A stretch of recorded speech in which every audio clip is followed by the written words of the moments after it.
मित्रांनो नमस्कार, मी श्रीकांत देशपांडे डिजिटल विज्ञान या आपल्या यूट्यूब चॅनलमध्ये तुम्हा सर्वांचं स्वागत। मित्रांनो, मागच्या काही व्हिडिओजपासून आपण इयत्ता 10वी साठी विज्ञान या विषयांची क्वेश्चन बँकचे म्हणजे प्रश्नपेढींची उत्तरे त्यांचे सोल्युशन्स आपल्या चॅनलवरती अपलोड करत आहोत। तर या अगोदर आपण विज्ञान भाग 1 आणि भाग 2 यांचा पूर्ण प्रश्न पहिला अ आणि ब, प्रश्न दुसरा व त्याचबरोबर विज्ञान भाग 2चा प्रश्न चौथा यावर आधारित क्वेश्चन बँकचे सोल्युशन्स त्यांची उत्तर आपल्या चॅनलवरती अपलोड केलेले आहेत। तर आजच्या या व्हिडिओमध्ये आपण इयत्ता 10वी विज्ञान भाग 1 या विषयातील प्रश्न चौथा हा प्रश्न आपल्याला बोर्ड परीक्षेमध्ये एकूण 5 गुणांसाठी विचारण्यात येतो। हा दीर्घोत्तरी प्रकारचा प्रश्न आहे। तर यावर आधारित आपण माहिती घेणार आहोत।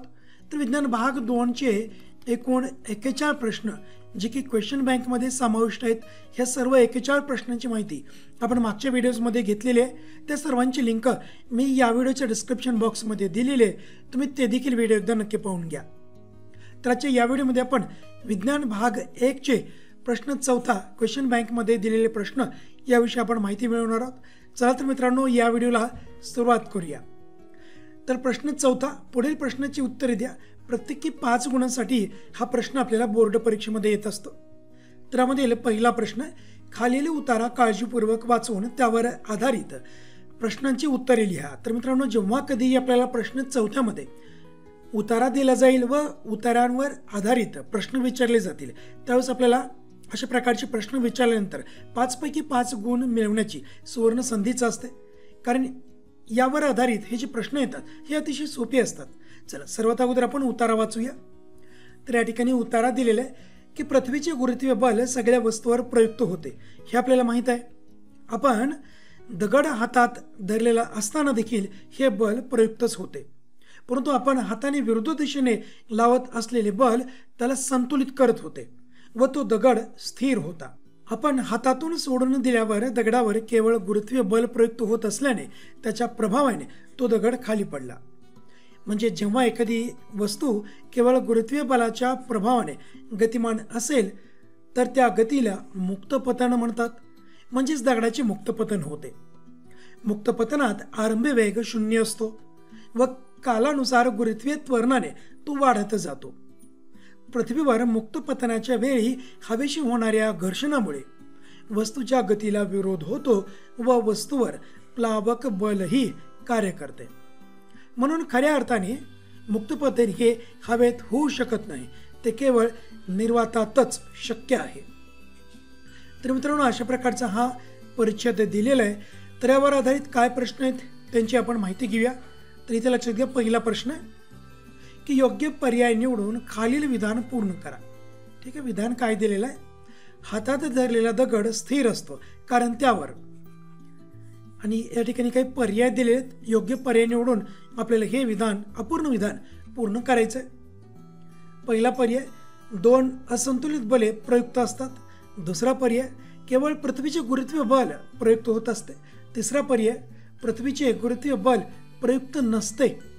आणि शेवटचा चौथा पर्याय, 2 असंतुलित बले प्रयुक्त असतात। इथे लक्षात घ्या मित्रांनो, पर्याय क्रमांक ए आणि डी हे दोन्ही पर्याय एक सारखेच आहेत। इथं हे प्रिंट मिस्टेक आहे मित्रांनो।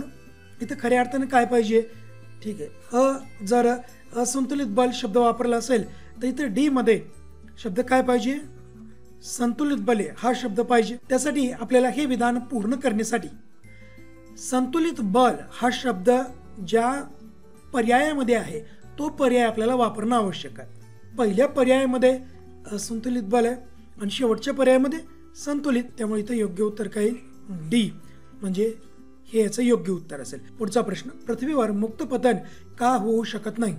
पृथ्वीवर मुक्तपतनाच्या वेळी हवेशी होणाऱ्या घर्षणामुळे वस्तूच्या गतीला विरोध होतो व त्या वस्तूवर प्लावक बलही कार्यरत असते, म्हणून मुक्तपतन हे पृथ्वीवर होऊ शकत नाही। पुढचा प्रश्न तिसरा, मुक्तपतन होत असताना वस्तूचा वेग का वाढत जातो। त्याचं कारण गुरुत्वीय त्वरणामुळे वस्तूचा वेग वाढत जातो। पुढचा प्रश्न, मुक्तपतन होत असताना वस्तूवर कोणत्या बलाचा प्रभाव असतो। तर त्या वस्तूवर केवळ गुरुत्वीय बलाचाच प्रभाव असतो। शेवटचा प्रश्न, मुक्तपतन केवळ निर्वातातच का शक्य आहे। तर पृथ्वीवर मुक्त पतनाच्या वेळी हवेशी होणाऱ्या घर्षणामुळे वस्तूच्या गतीला विरोध होतो व वस्तूवर प्लावक बलही कार्य करते, म्हणून खऱ्या अर्थाने मुक्त पतन हे हवेत होऊ शकत नाही, हे केवळ निर्वातामध्येच शक्य आहे. जाऊया पुढील प्रश्नाकडे. पुढील तक्त्यातील तीनही स्तंभातील नोंदीमधील संबंध लक्षात घेऊन त्याप्रमाणे तक्ता पूर्ण लिहा.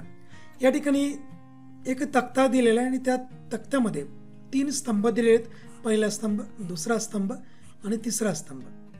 तर या तिन्ही स्तंभामधील ज्या नोंदी दिलेल्या आहेत त्या नोंदीमध्ये संबंध आहे आणि तो संबंध विचारात घेऊन आपल्याला हाच तक्ता परत पुन्हा तयार करायचा.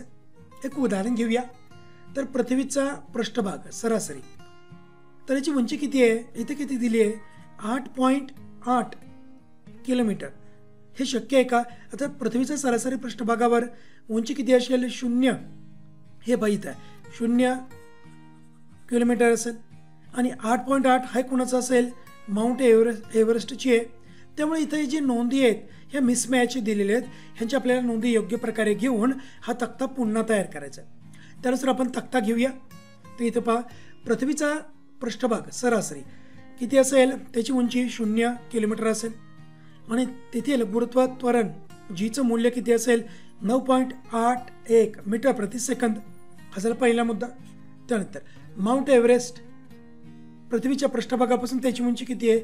8.8 किलोमीटर आहे आणि त्या ठिकाणचा जीची किंमत किती असेल?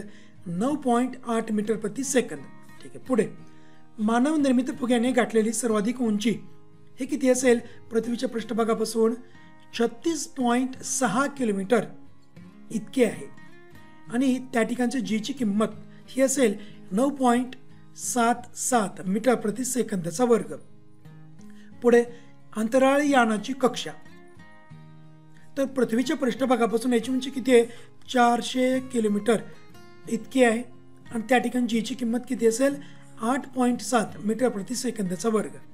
शेवट दळणवळण उपग्रहाची कक्षा, तर याची उंची पृथ्वीच्या पृष्ठभागापासून 35,700 किलोमीटर इतकी आहे आणि त्या ठिकाणचं जीचे मूल्य, जीची किंमत हे 0.225 मीटर प्रति सेकंदाचा वर्ग आहे.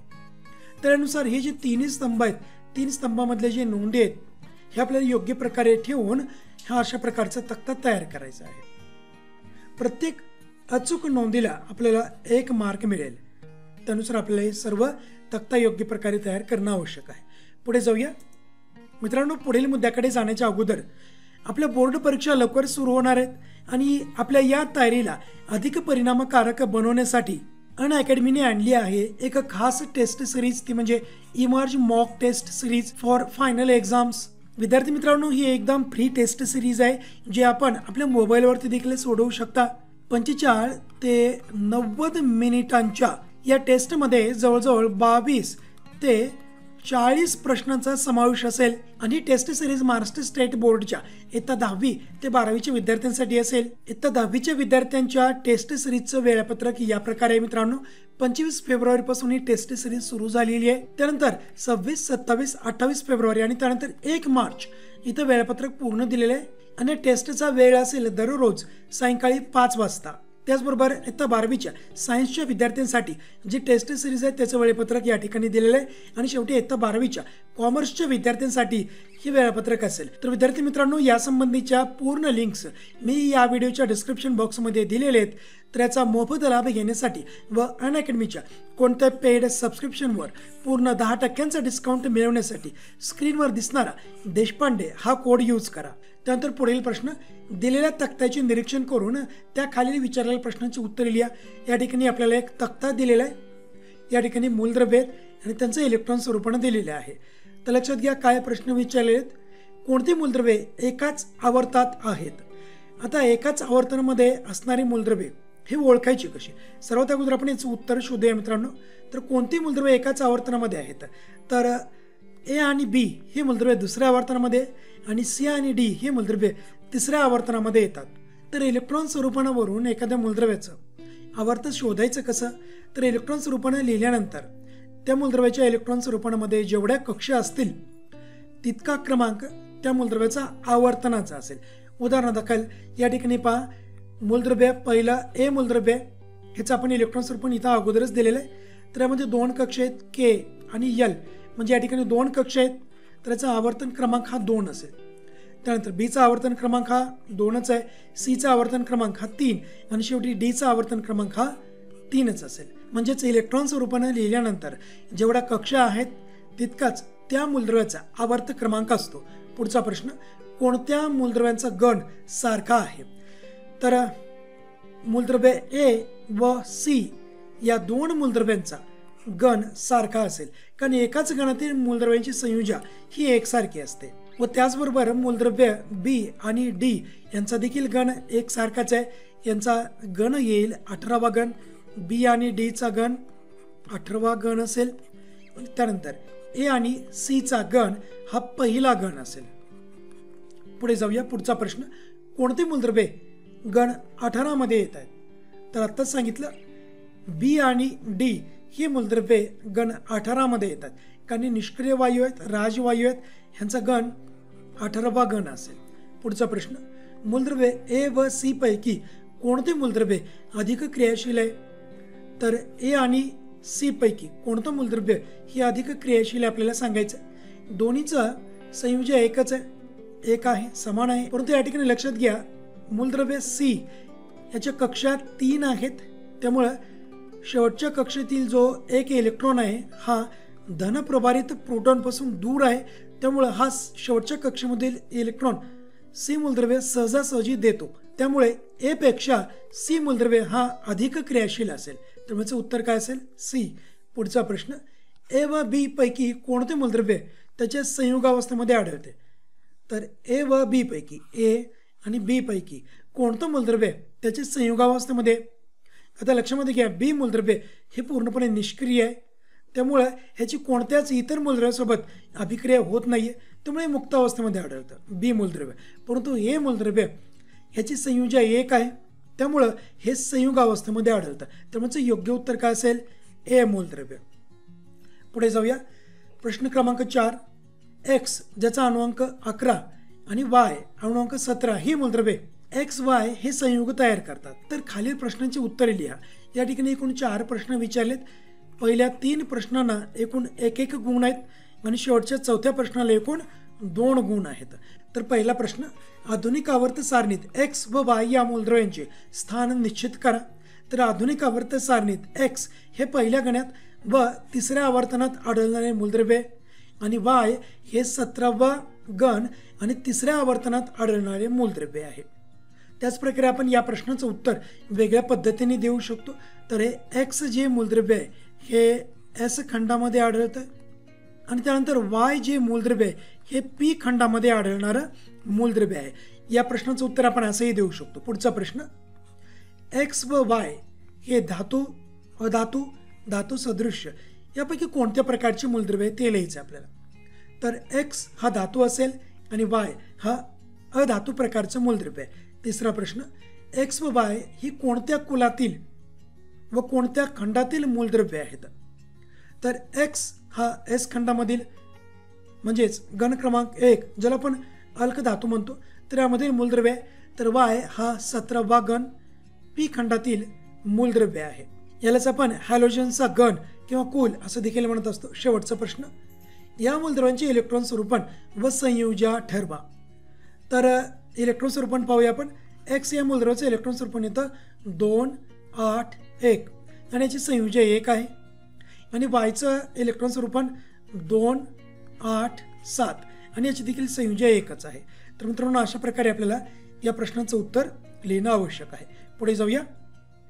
खाली दिलेल्या आवर्त सारणीचे निरीक्षण करून विचारलेल्या प्रश्नांची उत्तरे लिहा. तर आपल्याला माहिती आहे ही आधुनिक आवर्त सारणीची पूर्णपणे रचना किंवा त्याची आकृती दिली. तर या आवर्त सारणीचं पूर्ण निरीक्षण करून आपल्याला इथे काही प्रश्न विचारले त्या प्रश्नांची उत्तरे द्यायची आहेत या आवर्त सारणीच्या मदतीने. प्रश्न पाहूया. तर या ठिकाणी एकूण 4 प्रश्न आहेत. त्यापैकी पहिला प्रश्न 2 गुणांसाठी आहे आणि उर्वरित 3 प्रश्न हे 1 गुणांसाठी असेल. चला, पहिला प्रश्न काय? तिसऱ्या आवर्तातील मूलद्रव्याची नावे व संयोजा लिहा. तिसरा आवर्त विचारलेला आहे, त्याची माहिती घेऊया आपण. तिसऱ्या आवर्तनामधील जी मूलद्रव्ये आहेत त्यांची नावे आणि संयोजा लिहायची आहेत. नावे लिहूया आपण. Sodium, magnesium, aluminium, silicon, phosphorus, sulphur, chlorine आणि ऑर्गॉन.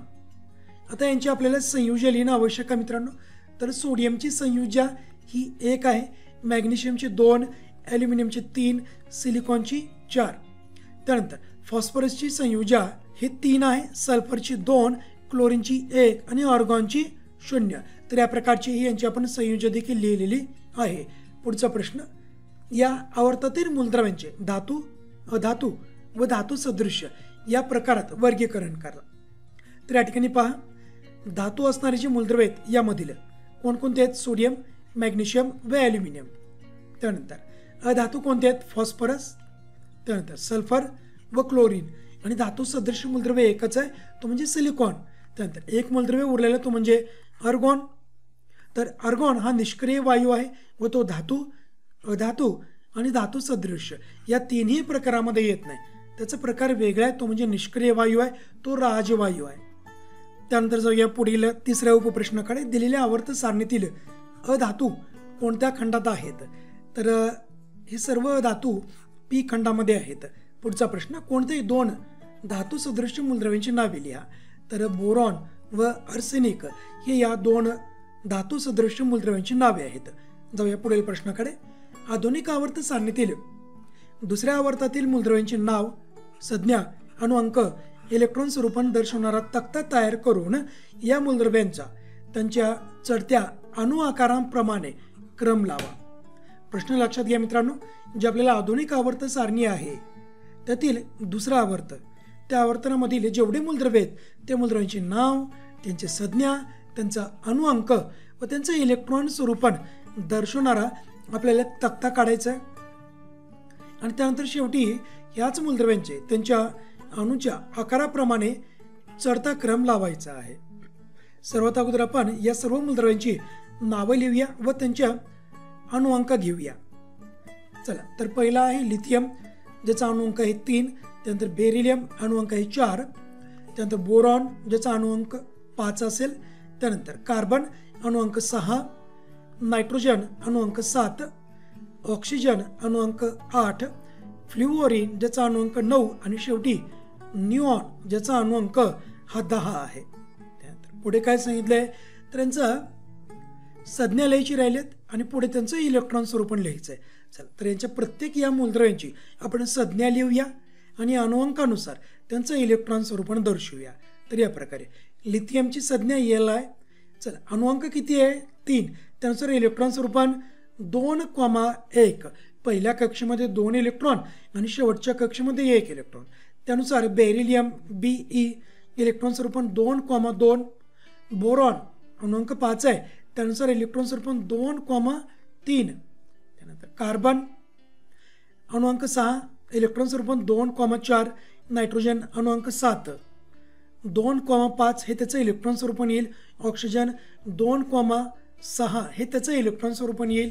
फ्ल्युओरिन 2,7 आणि शेवटी न्यूऑन 2,8 हे यांचं इलेक्ट्रॉन स्वरूपण आहे. ह्या प्रत्येक दुसऱ्या आवर्तनामधील मूलद्रव्याचं इलेक्ट्रॉन स्वरूपण लिहिल्यानंतर एक गोष्ट आपल्या लक्षामध्ये येते की यांचं प्रत्येकांचा कक्षा क्रमांक हा 2च आहे, म्हणजेच काय K व L. त्यानुसार आधुनिक आवर्त सारणीमधील मूलद्रव्यांची रचना ही वैशिष्ट्यपूर्ण आहे. त्यानुसार आधुनिक आवर्त सारणीमध्ये मूलद्रव्यांची मांडणी ही वैशिष्ट्यपूर्ण केलेली आहे की यांचा कक्षा क्रमांक व आवर्त क्रमांक हा एकसारखाच आहे. आणि त्यानुसार या एकाच समान आवर्तनामध्ये शेवटच्या कक्षेमध्ये एका इलेक्ट्रॉनची भर पडत असताना आपल्याला स्पष्टपणे इथं दिसत आहे. आणि यालाच म्हणायचं मूलद्रव्यांच्या या गुणधर्मांमधील आवर्ती कल. तर प्रश्नामध्ये विचारल्यानुसार आपण त्या मूलद्रव्याचं नाव लिहिले, संज्ञा, अणुअंक व इलेक्ट्रॉन स्वरूपात देखील लिहिलेलं आहे. आता या सर्व मूलद्रव्यांचं त्यांच्या अणु आकारमानानुसार चढता क्रम लावायचा. त्यानुसार आपण क्रम लावूया, चढता क्रम. सर्वात अगोदर ऑक्सिजन येईल, ज्याचा अणूचा आकार खूप लहान आहे. त्यानंतर nitrogen, carbon, boron, beryllium, lithium, त्यानंतर फ्ल्युओरिन आणि शेवटी न्यूऑन. तर हा सर्व अणूचा चढता क्रम आहे, म्हणजे सर्वात कमी अणूचा आकारमान असणारा ऑक्सिजन आहे आणि सर्वात जास्त अणूचा आकारमान असणारं मूलद्रव्य ते म्हणजे न्यूऑन आहे. पुढचा प्रश्न, आवर्त सारणी तयार करताना मेंडेलने मूलद्रव्यांचे कोणते भौतिक व रासायनिक गुणधर्म विचारण्यात घेतले? आवर्ती नियमांचे पालन करताना मेंडेलीव पुढे कोणती आव्हाने उभे होती किंवा कोणती आव्हाने होती? मूलद्रव्यांच्या आवर्त सारणीची रचना करताना मेंडेलीवने मूलद्रव्यांच्या हायड्रोजन व ऑक्सिजन बरोबर झालेल्या हायड्राईड व ऑक्साईड संयुगांची रेणूसूत्रे, ही रासायनिक गुणधर्म व त्याचबरोबर या मूलद्रव्यांच्या तसेच त्यांच्या हायड्राईड व ऑक्साईड या संयुगांचे द्रवणांक, उत्कलनांक व घनता हे भौतिक गुणधर्म विचारात घेतले. त्यानंतर आवर्त सारणी तयार करताना मेंडेलीवने आत्तापर्यंत उपलब्ध असलेली माहिती ही अंतिम नसून त्यामध्ये बदल होऊ शकतो अशा विचारातून ह्या सर्व मूलद्रव्यांची मांडणी केली आहे. त्यानंतर पुढे आवर्ती नियमांचे पालन करताना मेंडेलीव पुढे कोणती आव्हाने उभी होती त्यांची आपण माहिती घेऊया. तर त्यातील पहिला मुद्दा हा, आवर्त सारणी तयार करताना मेंडेलीवने आत्तापर्यंत उपलब्ध असलेली माहिती ही अंतिम नसून त्यात बदल होऊ शकतो अशा विचारातून या मूलद्रव्यांची मांडणी केलेली आहे किंवा मूलद्रव्यांचं वर्गीकरण केलेलं आहे. त्याचबरोबर गुणधर्मांप्रमाणेच आवर्त सारणीत योग्य स्थान देता यावे म्हणून काही मूलद्रव्यांचे अणुवस्तुमान पुन्हा तपासून दुरुस्त करण्यात आले. त्याचं उदाहरण घेऊया. बेरिलियमचे आधी ठरवलेले 14.09 हे अणुवस्तुमान बदलून 9.4 असे दुरुस्त केले व त्यानुसार बेरिलियमला बोरॉनच्या आधीची जागा दिली. त्यानंतर पुढे मेंडेलीवने आवर्त सारणीमध्ये काही जागा तोपर्यंत शोध न लागलेल्या मूलद्रव्यांसाठी रिक्त ठेवाव्या लागलेल्या होत्या. मेंडेलीवने त्याच्या मूळ आवर्त सारणीत राजवायूंसाठी जागा राखून ठेवलेली नव्हती, परंतु राजवायूंचा शोध लागल्यावर मेंडेलीवने मूळ आवर्त सारणीला धक्का न लावता शून्य गण निर्माण केला व त्यामध्ये राजवायू बरोबर बसवले. त्यानंतर पुढे वाढत्या अणुवस्तुमानाप्रमाणे मांडलेल्या मूलद्रव्यांच्या अणुवस्तुमानामधील वाढ नियमित दराने होताना दिसत नव्हती. त्यामुळे दोन जड मूलद्रव्यांच्या मध्ये नेमके किती मूलद्रव्यांचा शोध लागेल याची भाकीत करणे मेंडेलीवच्या आवर्त सारणीनुसार शक्य नव्हते.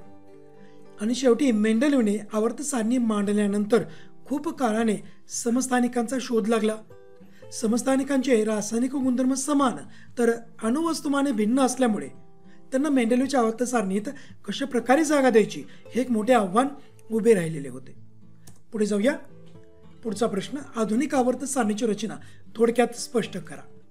तर आधुनिक आवर्त सारणीमध्ये 7 आडव्या ओळी आहेत, ते म्हणजे 1 ते 7 आवर्त आहेत. तसेच या सारणीत 18 उभे स्तंभ म्हणजेच 1 ते 18 गण देखील आहेत. आवर्त व गण यांच्या रचनेतून चौकटी तयार होतात. या चौकटीमध्ये वरच्या बाजूला ओळीने अणुअंक दर्शवलेले असतात. प्रत्येक चौकट ही एका मूलद्रव्याची जागा असते.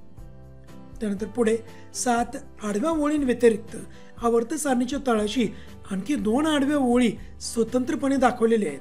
त्यांना अनुक्रमे लॅथेनाइट श्रेणी व ॲक्टिनाइड श्रेणी असे म्हणतात. 2 श्रेणीसह आवर्त सारणीमध्ये एकूण 118 चौकटी आहेत. म्हणजेच आधुनिक आवर्त सारणीमध्ये 118 मूलद्रव्यांसाठी जागा आहेत. त्यानंतर पुढे संपूर्ण आवर्त सारणी एस खंड, पी खंड, डी खंड व एफ खंड अशा 4 खंडांमध्ये विभागली आहे. एस खंड हा 1 व 2 या गणांपासून बनलेला आहे, तर गण क्रमांक 13 ते 18 हे पी खंडामध्ये येतात. गण क्रमांक 3 ते 12 म्हणजे डी खंड, तर तळाच्या लॅथिनाइट व ॲक्टिनाइड या श्रेणी म्हणजेच एफ खंड आहे. त्याचबरोबर डी खंडातील मूलद्रव्यांना संक्रामक मूलद्रव्य म्हणतात आणि आवर्त सारणीच्या पी खंडामध्ये एक नागमोडी रेषा दर्शवलेली आहे. या नागमोडी रेषेच्या साहाय्याने मूलद्रव्यांचे पारंपरिक 3 प्रकार या आधुनिक आवर्त सारणीमध्ये स्पष्टपणे दाखवण्यात येतात. या नागमोडी रेषेच्या किनारीने धातू सदृश मूलद्रव्य आहेत आणि नागमोडी रेषेच्या डाव्या बाजूला सर्व धातू असून उजव्या बाजूला सर्व हे अधातू आहेत.